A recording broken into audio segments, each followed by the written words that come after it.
Dahan stood at the window of the transport ship, watching the stars blur past. His hands were steady, but his mind was racing. 3 weeks ago, he had been working at an animal shelter on Earth. Now he was traveling to a moon called Taldoros, about to compete for the strangest job in the galaxy. Commander Heejin walked into the room and placed a tablet on the table. "You should watch this again," she said quietly. "The other candidates have studied these creatures for months. You have 3 days left." Dahan picked up the tablet and started the video. The screen showed 12 young creatures moving in a large cage.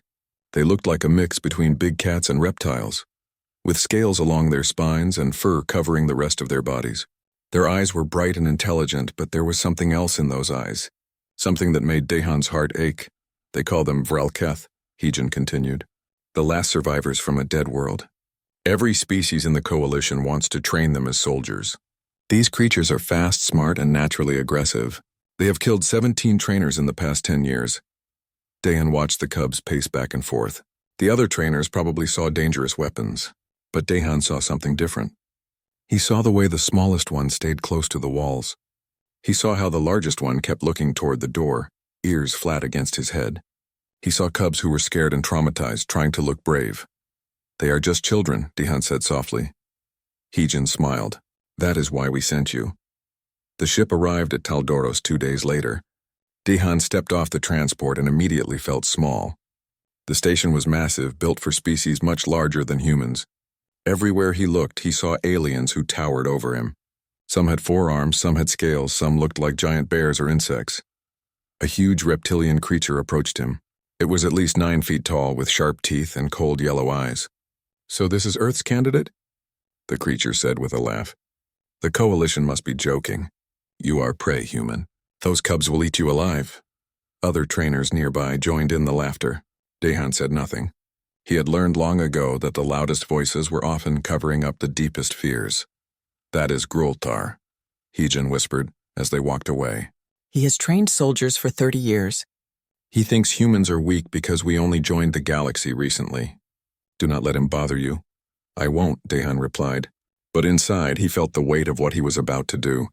This was not just about him. This was about proving that humanity had something valuable to offer the galaxy. They were taken to a large chamber where Admiral Vorkath waited. The Admiral looked like a giant praying mantis with multiple eyes that seemed to see everything. Around the room stood other important officials from different worlds. "Welcome, candidates," the Admiral said in a voice that clicked and buzzed. "You all know why you are here. The Vralketh cubs must choose their trainer. This is their way, their culture. We cannot force them. Tomorrow you will enter the grand arena. The cubs will be released. Whoever they choose will become their trainer. What if they choose no one?" asked a crystalline insect creature named Bexamar. "Then we try again with new candidates," the Admiral replied. "But we are running out of time. These cubs need training or they will become too dangerous to handle." Dahan raised his hand. "May I observe the cubs first?" "Before the selection?" The room fell silent. Grultar laughed again. "Observe them? What will that accomplish? They are simple beasts. You show dominance, they submit. That is how training works." "That is not how training works," Dahan said calmly. "Not for intelligent creatures." Admiral Vorkath's many eyes focused on Dahan. "There is no time for observation. The selection happens tomorrow at dawn. That is tradition." That night, Dahan could not sleep. He kept thinking about the video he had watched. The cubs were not aggressive by nature. They were responding to trauma. Their world had been destroyed. They had watched their families die. Now they were in a strange place, surrounded by creatures who wanted to use them as weapons. How could anyone train them with force? How could anyone look at those frightened children and think dominance was the answer? Dahan remembered his own training on Earth, 20 years working with rescue animals, dogs who had been abused, cats who had been abandoned, horses who had been broken. The worst thing you could do with a traumatized animal was to add more fear. First, you had to show them they were safe. Then slowly, you could begin to build trust. But would that work here? These were not Earth animals. These were alien creatures from a world he had never seen. Maybe the other trainers were right. Maybe he was too soft for this job. No, Dahan shook his head. Fear was fear. Trauma was trauma. It did not matter what planet you came from. All intelligent creatures needed the same things: safety, food, and someone who cared. The next morning came too quickly. Dehan was led through long corridors to the grand arena. The ceiling was so high he could barely see it. Hundreds of aliens sat in viewing stands, all waiting to watch the selection ceremony. The other trainer candidates stood in a line. Grolthar cracked his knuckles and grinned, showing rows of sharp teeth. Volnar, a massive bear-like creature, beat his chest. Beximar's body glowed with confidence. They all looked ready to impress the cubs with their strength and power. Dehan stood at the end of the line, hands in his pockets. Heejin stood in the viewing area, trying not to look worried. Next to her, a human scientist named Minho was taking notes. "Good luck," Minho mouthed to Dehan. Overseer Kira, a feline alien with silver fur, stepped to the center of the arena. "The ceremony will now begin," she announced. "When the doors open, the cubs will enter. They will choose their trainer by sitting before them. Candidates may not approach the cubs. The cubs must come to you." The massive doors at the far end of the arena began to open. Dehan heard sounds from beyond. Not roars or growls. High-pitched whines. Distressed calls. The sounds of scared children crying out. His handler instincts kicked in immediately. Every part of his training told him the same thing. These cubs were not dangerous predators ready to fight. They were terrified orphans who needed help. The doors opened completely. 12 small shapes huddled together in the darkness beyond. None of them moved forward. They stayed pressed against each other, trembling. Dehan's heart broke. He knew exactly what he had to do, and it was nothing like what anyone expected. The arena was completely silent. Everyone waited to see what would happen. The 12 cubs stayed in the shadows, refusing to come forward. They were small for their species, each about the size of a large tiger. Their scales glittered in the light, and their fur was matted and dirty. "They are scared," Dehan whispered to himself. "Of course they are scared." Overseer Kira looked concerned. "Candidates, please step forward one at a time. Show the cubs why they should choose you." Grolthar moved first. He walked to the center of the arena and roared. It was a terrible sound that echoed off the walls. He showed his claws and his teeth. He wanted to prove he was the strongest, the most dominant. The cubs scattered, pressing themselves against the far wall. Some of them began to whimper. "Fear equals respect," Grolthar announced proudly. "They will learn to obey me." But the cubs did not move toward him. They only moved away, making themselves as small as possible. Bexamar went next. The crystalline creature activated holographic displays. Images of prey animals appeared, running and jumping. It was meant to trigger the cubs' hunting instincts, but the cubs just hissed and hid their faces. The holograms reminded them of their lost world, of everything they had seen destroyed. Volnar tried a different approach. He stood tall and beat his chest, trying to inspire awe with his massive size. The cubs huddled together even tighter. To them, Volnar looked like the monsters who had destroyed their home.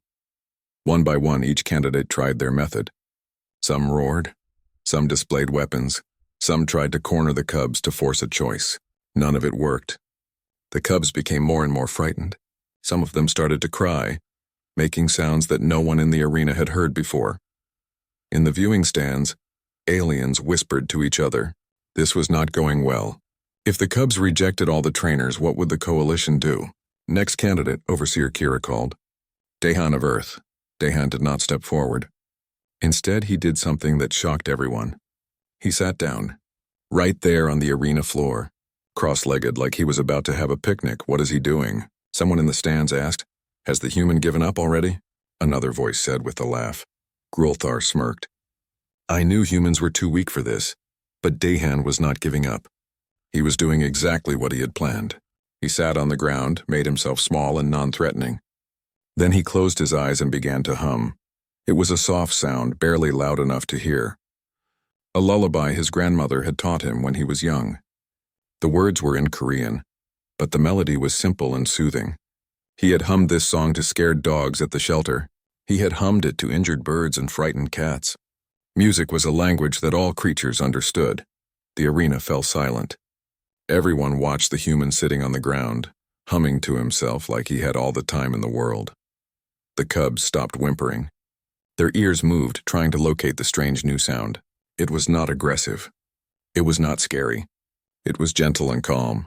The smallest cub, one with gray and white fur, lifted her head. She sniffed the air. Slowly, very slowly, she took a step forward, then another step. "Do not move." Heejin whispered in the stands. Please, Daehan, do not move, Daehan kept humming. He did not open his eyes.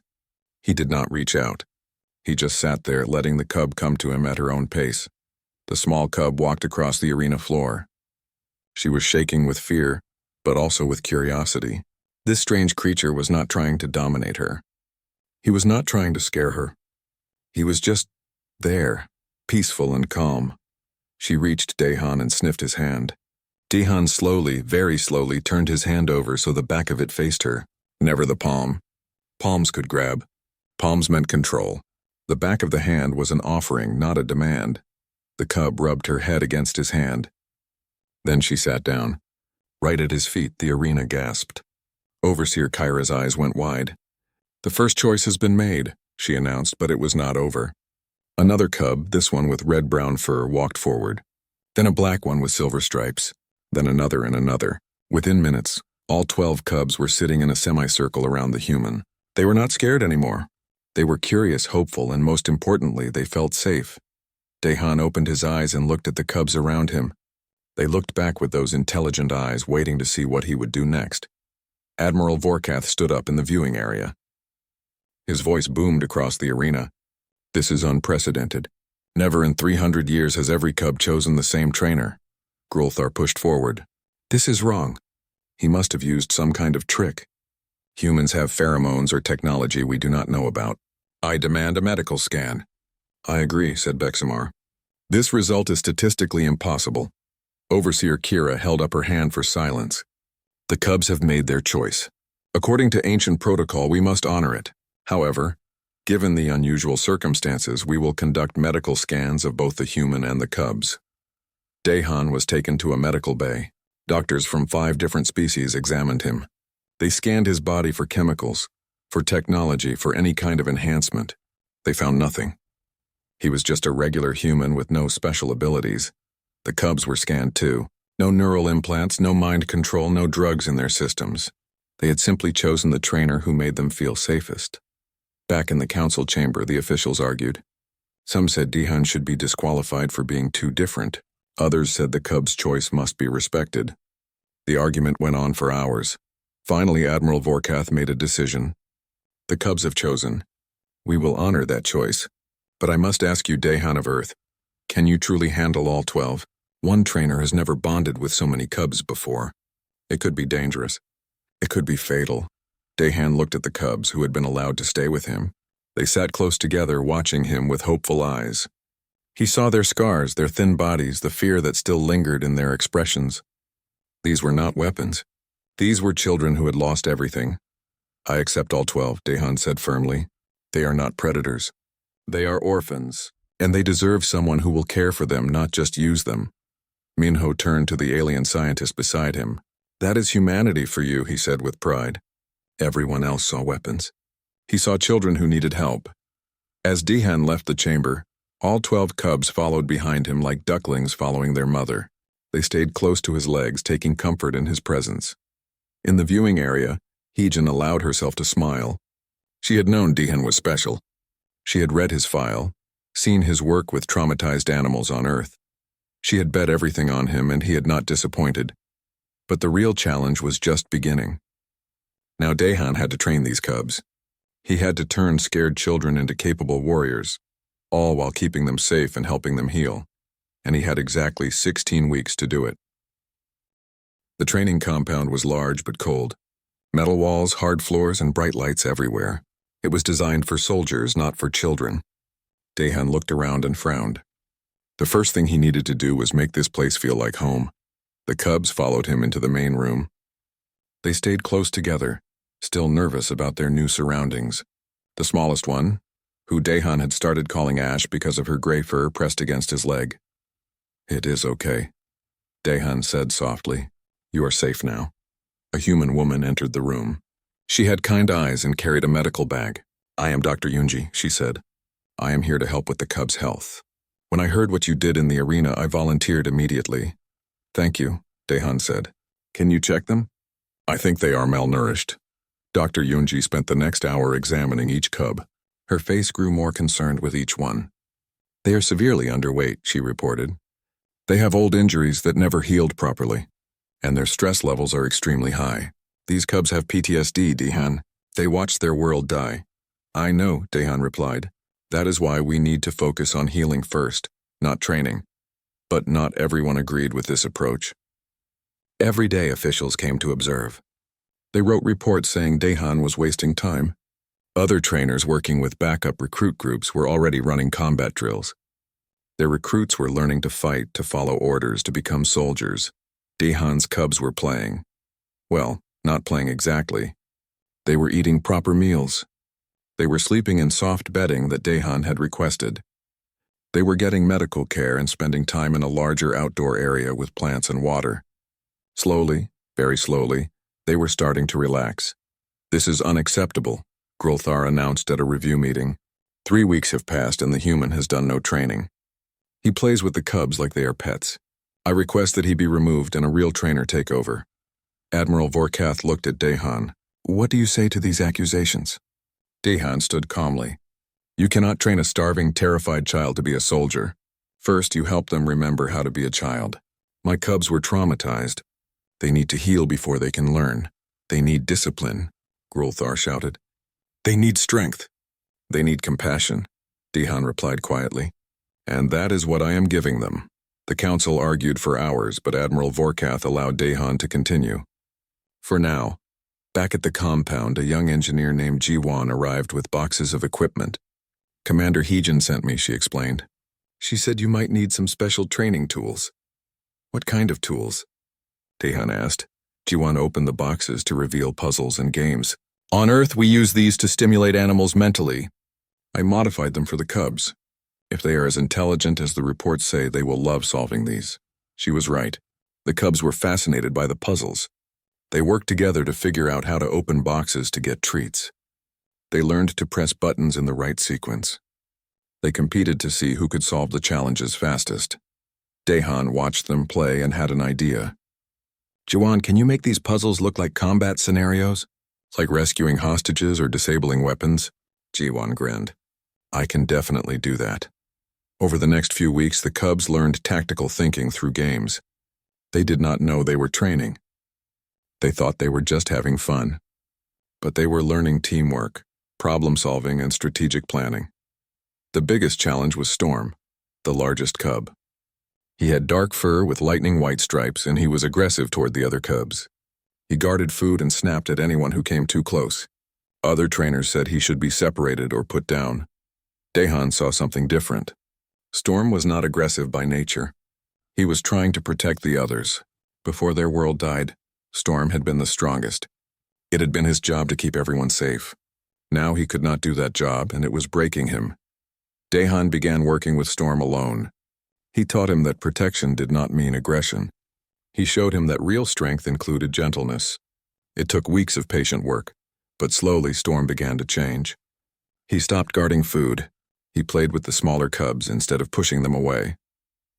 One morning, Dehan found Storm sleeping with Ash curled up against him. The big cub's paw was draped protectively over the little one. Dehan smiled. This was the real Storm, not a fighter but a guardian. In week 5, Admiral Vorkath demanded a demonstration. I need to see progress, he said. Show me that these cubs are learning something. Other trainers presented first. Their recruits performed basic combat drills. They followed orders and showed aggression. It was acceptable, but nothing special. Then it was Dehan's turn. He set up a complex scenario. There were hostages, hidden traps, and enemy combatants. It was the kind of mission that would challenge even trained soldiers. Release the cubs, Overseer Kira announced. The 12 cubs entered the training ground. For a moment, they just looked around. Then, without any command from Dehan, they moved. Ash and a red-brown cub named Ember scouted ahead, moving silently. They identified the traps and marked them with small sounds. Shadow and Ghost, 2 black cubs, used stealth to get behind the enemy positions. Storm and a fierce one called Fury handled direct confrontation, but they used minimum force. They only knocked out the targets, never going for kill strikes. The aerial team, Talon and Swift, jumped from high points to reach difficult areas. Claw and Fang worked together to disarm the traps. The remaining cubs, Rage and Smoke, coordinated everything, making sure all the hostages were found. 4 minutes. That was all it took. They completed the entire mission in 4 minutes with 0 casualties. The previous record was 11 minutes. The observation room erupted in shocked voices. Even Grilthar had no words. How had the human achieved this? Volnar, the old bear-like trainer, asked for the footage. He watched it over and over. Then he came to find Dehan. "You are not training them to obey," Volnar said slowly. "You are teaching them why cooperation works better than dominance." Dehan nodded. "On Earth, we learned that the strongest predators are not the ones who fight alone. Wolves, orcas, humans, we all succeed because we work together. We trust each other."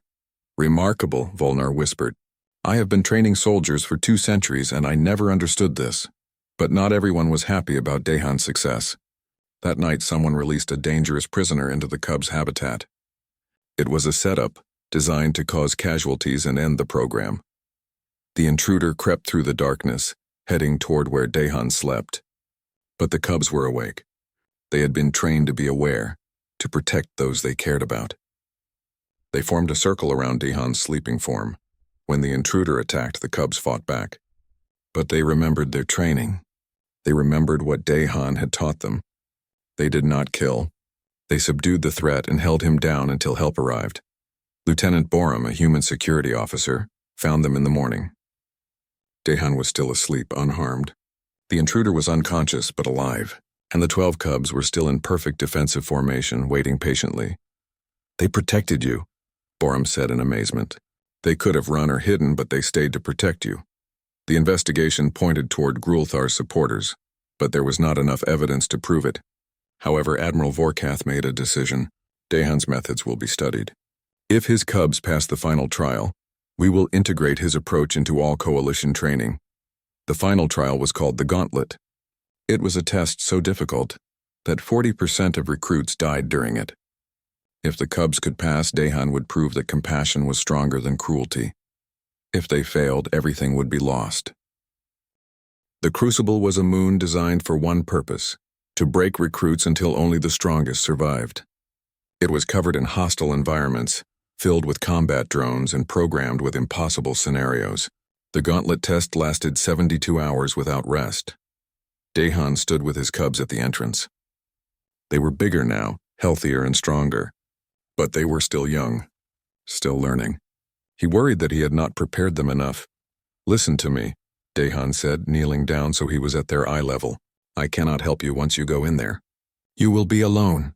But remember everything we practiced. Remember that you are a family. Take care of each other." The cubs pressed close to him, taking comfort in his presence one last time. Then Overseer Kira opened the gates and they had to go. Before they left, Dehan did something strange. He told them a story. It was an old Korean folktale about a tiger who could have destroyed a village but chose mercy instead. The tiger became a guardian, not a destroyer, and the village honored him forever. "Be like that tiger," Dehan said. "Choose compassion when you can. You are strong enough to be gentle." Other trainers laughed at this. Stories would not help in the Gauntlet.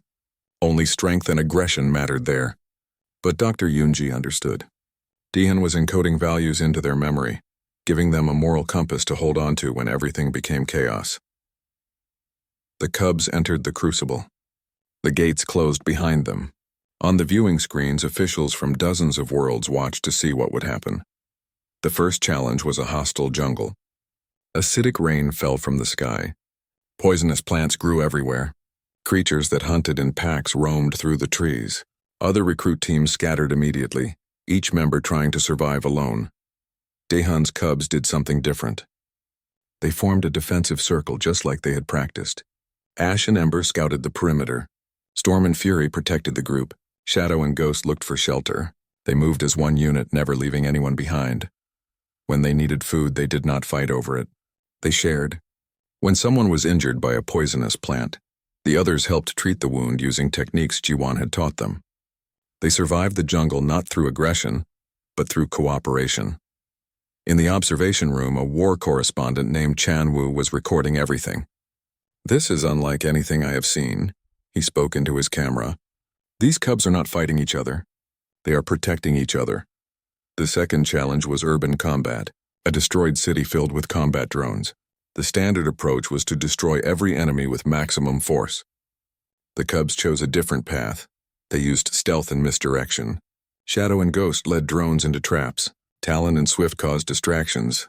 Then, using a technique Jiwan had taught them, they hacked into one of the drones and turned it against the others. Military generals watching from the command center stood up in shock. "That is strategic thinking," one of them said. "That is beyond recruit level." "That is soldier thinking."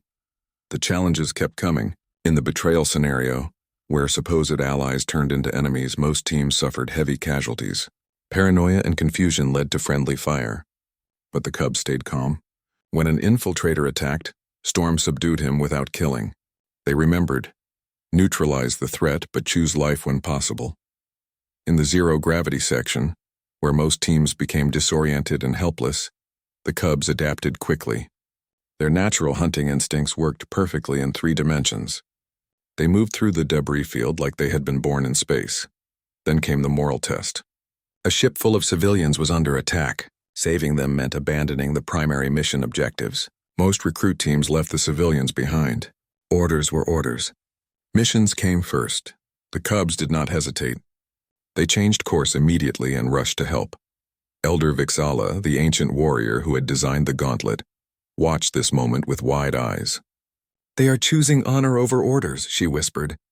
The human taught them that some things are more important than following commands. The Cubs fought to protect the civilians. They coordinated their attacks perfectly.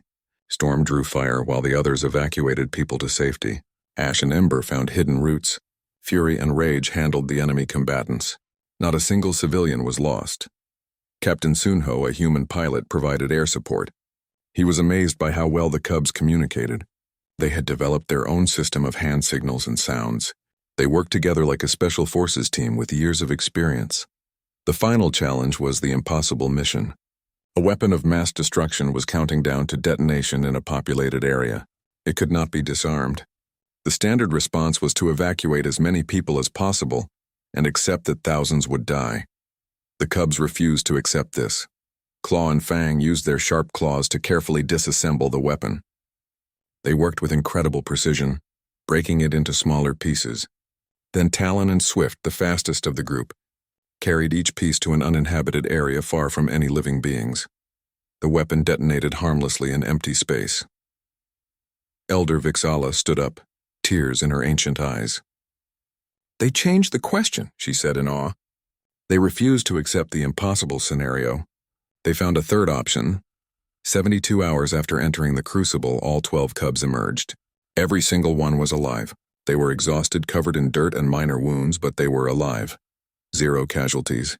All objectives completed. The civilians saved. The weapon neutralized.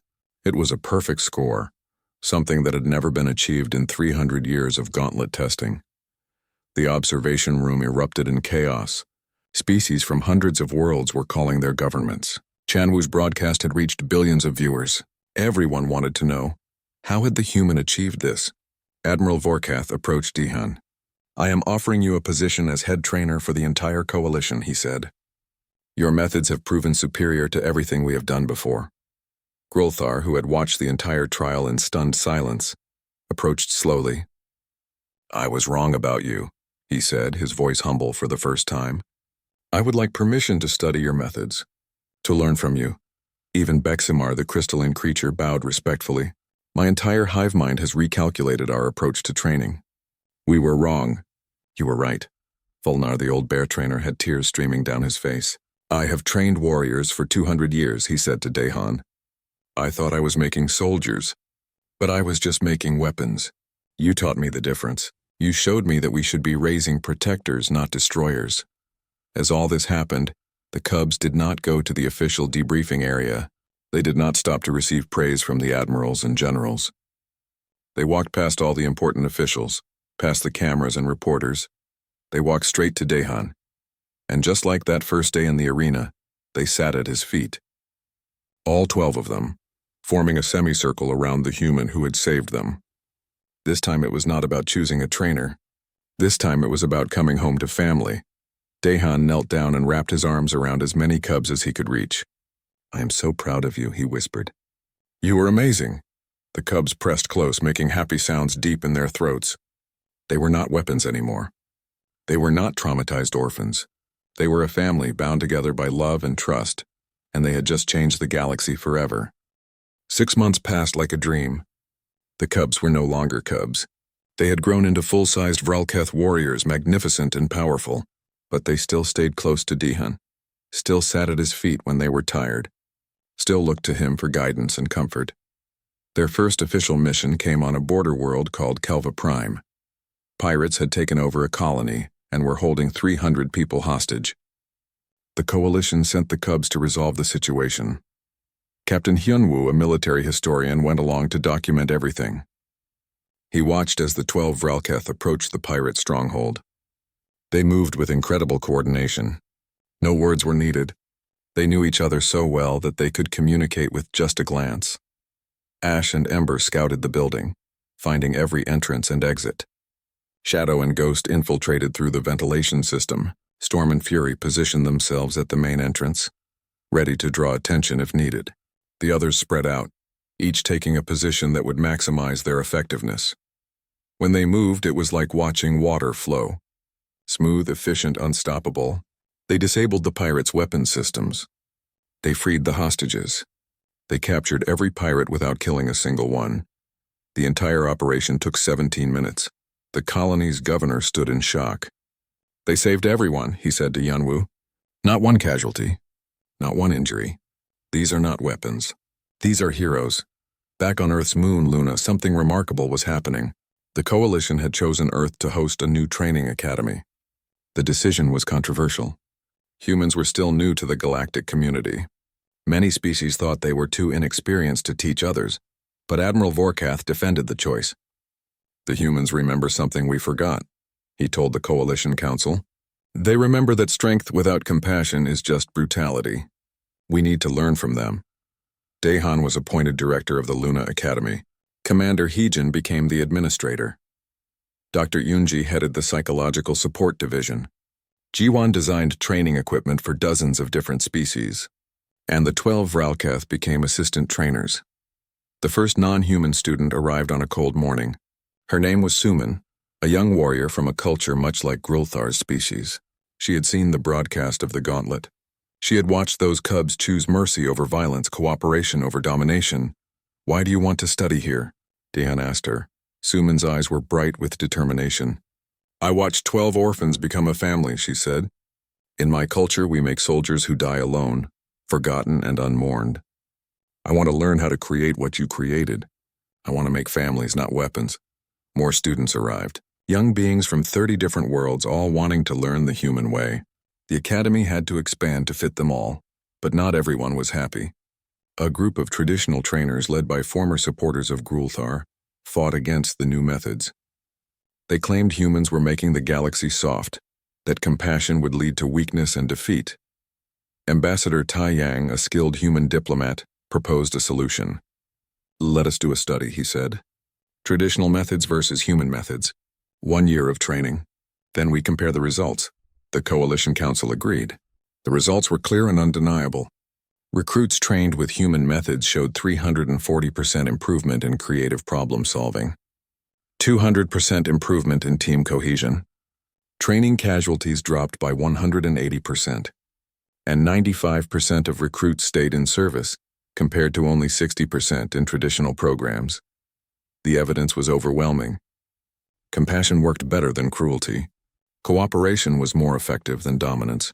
Elder Vixala, who had lived for over 3 centuries, gave a speech that was broadcast across the entire galaxy.